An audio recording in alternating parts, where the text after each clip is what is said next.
Fire crews are getting some valuable help putting out the fires from the military. The 3rd Marine Aircraft Wing from Miramar took to the skies in more than 20 different aircraft equipped with water buckets.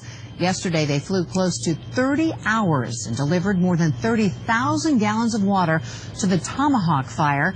Today, they added another 20 aircraft, delivering more than 72,000 gallons of water to needed areas on Camp Pendleton and supported firefighters on the Cocos fire near San Marcos. One man alone